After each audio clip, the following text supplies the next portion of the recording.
Magandang umaga mga ka-happy hour. Narito ang mga balita para sa MBC TV Network News Update 9 AM edition.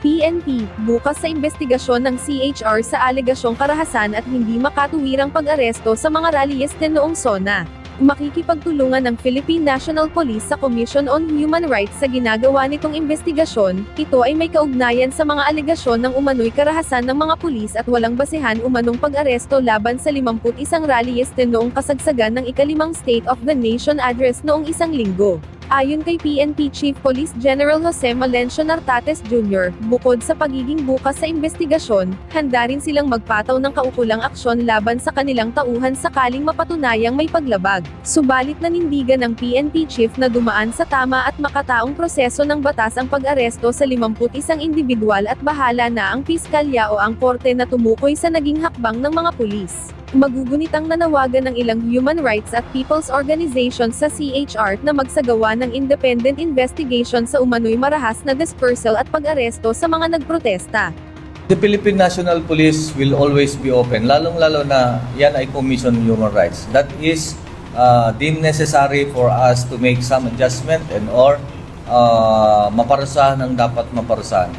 The recent arrests, about 51 were arrested.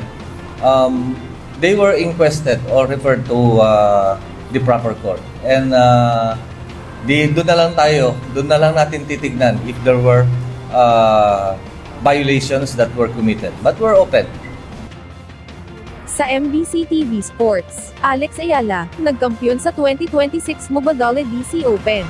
Nasungkit ni Filipina tennis sensation Alex Ayala ang pinakamalaking titulo sa kanyang karera, matapos talunin ang top seed na si Jessica Pagule sa score na 4-6, 6-4, 6-0 sa finals ng 2026 Mobadale DC Open nitong Martes, oras sa Pilipinas. Nagpakita ng matinding determinasyon si Ayala matapos maantala ng halos 20 oras ang laban dahil sa masamang panahon. Sa kabila ng pagkatalo sa unang set, bumawi ang 21 anyos na Pinay upang dominahin ang sumunod na 2 set at maiuwi ang kampyonato. Sa panayam matapos ang laban, sinabi ni Ayala na naging inspirasyon niya ang suporta at pagmamahal ng kanyang pamilya at mga kaibigan sa kanyang buong laban. Pinuri rin ni Ayala si Pagule matapos ang laban at sinabing marami siyang natutunan sa kanilang paghaharap. Ito ang ikalawang pagkakataon ni Ayala na nakapasok sa WTA final matapos mabigo noong nakaraang taon sa Eastbourne. Dahil sa kanyang pagkapanalo, inaasahang aangat si Ayala sa career high na world number 20 sa WTA rankings. Samantala, bigo naman ang hometown favorite na si Pagule na manatili sa ika-12 career title at ikatlong panalo ngayong season. At yan ang mga balita para sa MBC TV Network News Update 9 AM edition.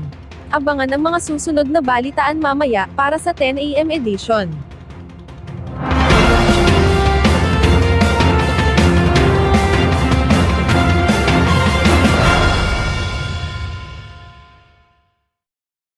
Mga ka-happy hour, kung gusto mong manood ang mga balita sa MBC TV Network News Update, mag-subscribe sa aming YouTube channel, i-like ang aming Facebook page, at i-follow sa aming TikTok account.